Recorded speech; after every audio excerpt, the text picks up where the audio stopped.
Hey, don't touch that mouse. Mail call's coming up now.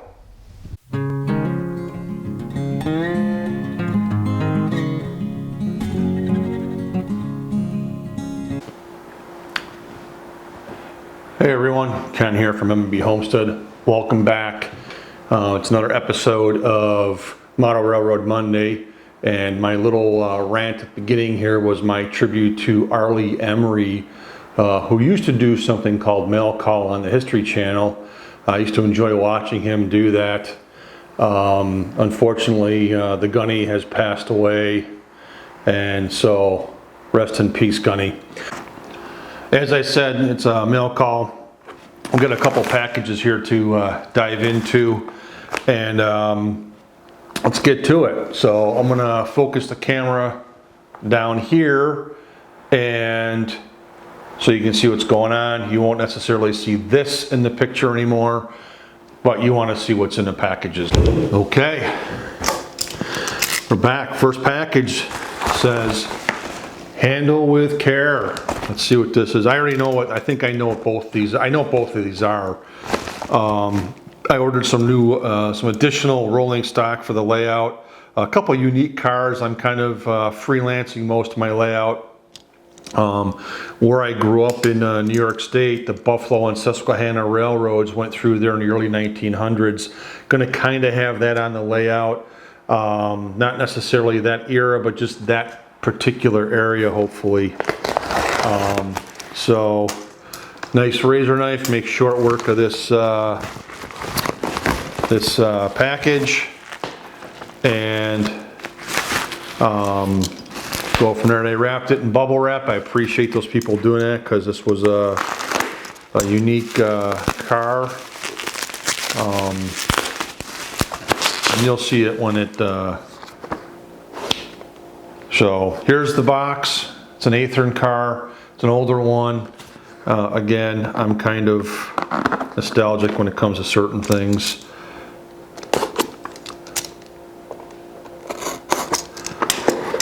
Okay, and haha,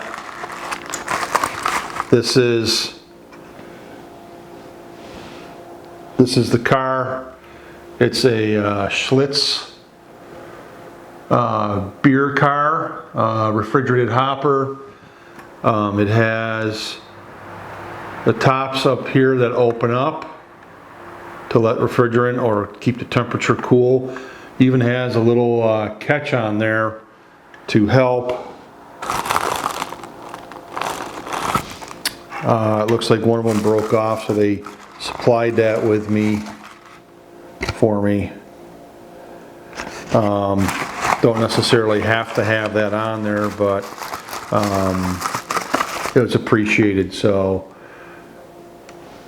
yeah, in today's advent of 3D printing, you probably can get that, but again, that's the new one of the new rolling stocks. I saw this on eBay and went, I gotta have that. So that's it. It already has, I know you probably can't see that, the knuckle coupler right there, already installed. We'll check that with the NMRA gauge. They look plastic, but you know, the bottom pin is what you want to be magnetic. Okay. All right, put that one aside. Let's package number 2. All right, here we go. I already know what this one is because I ordered them. So this is a unique little thing. Saw this one and went, yep, got to have that one too. So this is by Model Power, I believe. Okay, and it's a working caboose, they call it, and it has a little crane on it, small caboose. So if you were going around lifting ties or what have you with it,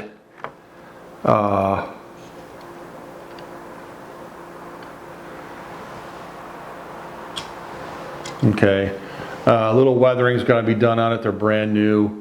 And yes, the crane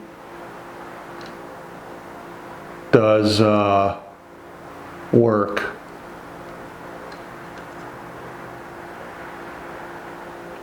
And then it just pops back into place. Okay, so I had another one of these. I had one of these type of things when I was a kid on my other HO layout. I do like the chassis system paint scheme, the blue, yellow, and red. It's called a vermilion red, I guess. So this will be weathered a little bit, and this crane does move. I just have to be very careful on how I do it, I believe.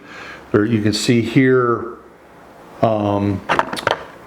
you can move that down to wherever you got to go on the car so that you can get different distance with the boom.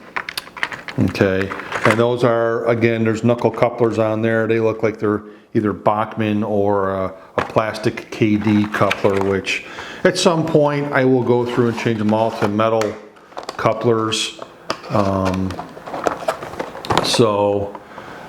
These are the two new rolling stocks that we have for the layout.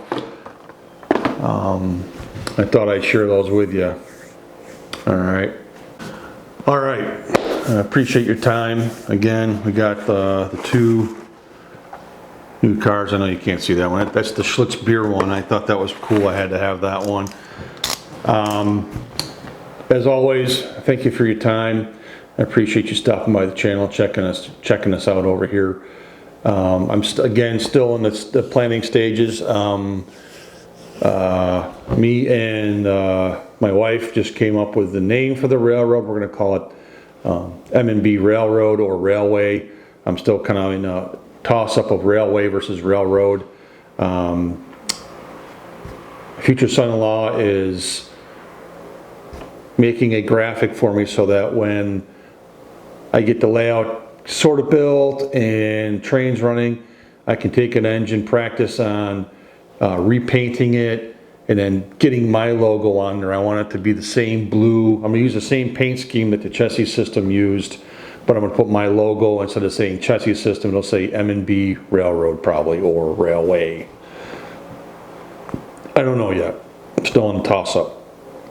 But that will be a unique logo, and it'll be on the railroad. Again, I'm more freelancing my railroad, my layout. I am going to have some scenes from where I grew up. That's about it. I'm kind of have a fictitious little layout going. Hoping to have a double-decker layout. I'm not sure yet. Depends on space and whether and how we can get transition from deck 1 to deck 2. I may have to do a helix. I really don't want to do a long gradual incline because it kind of takes up some space. I think a helix is kind of cool, and you can compact it into a 4-foot square if you do it right. 5-foot square versus, you know, huge long section of slow gradual rising track. So that's that. As always, again, I appreciate your time, as I already said, and I'll see you on the next video. Thanks for watching.